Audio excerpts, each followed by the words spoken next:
нар ингээл амьдрал дээр өөрийнхөө бие биелдэр тий үзэгдэх байдал мэдлэгээ сайжруулах нь бол байнгын одоо тэр чиглэлээрээ хичээж ажиллах одоо өөрсдөө хөгжүүлэхийн тухайд дасгал хөдөлгөөн хийж бие биелдраа хөгжүүлдэгтэй адилхан хүн өөрийнхөө сэтгэлийг хөгжүүлэхэд энэ бяцлаглалын дасгал хэрэгтэй байна.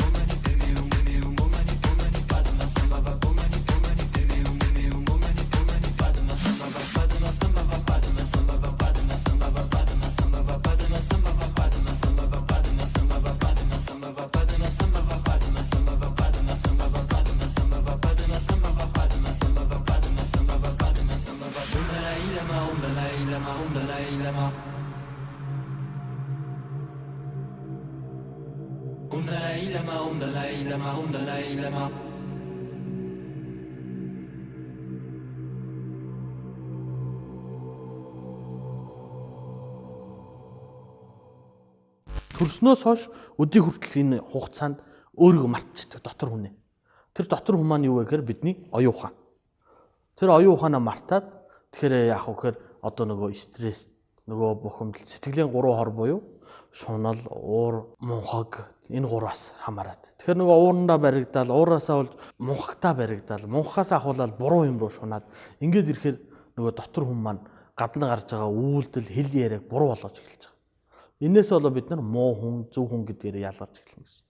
Тэгэхээр ерөөсөө бяцлал гэдэг маань хүний оюун ухааныг хөгжүүлээд гол дасгал болдог.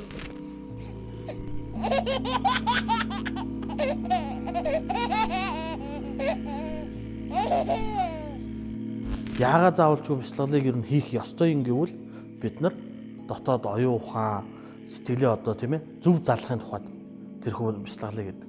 Жишээлбэл одоо анх сургуульд ороод сурж боловсрож явах цагаан толгойг бид нар сурахад А үсгийг ингээд олон дахин давтаж үздэг, бичдэг штэ.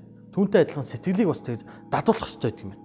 Тэгвэл хүний сэтгэл маань өөрөө мөн чанар нь бас сарамгчтай адилхан буюу дохтургүй байдаг гэж үзэж байгаа. Тэгээ нөгөө дохтургүй сэтгэл маань ийш тийш өвсчээлээдэг. Одоо энгийнээр ингээд бид хэд бодоод үзэхээр ингээд заримдаа ингээд юм бодоод суух юм уу те юм бодоод ингээд байж хат нэг бодлоо хүн ерөөс дуусгах. Үргэлжлүүлэл яг дуусгах юм уу эсвэл нэг жоохон бодож байгаа өөр бодлоод ингэ. Тэр маань нөгөө нэг сарамгчтай адил.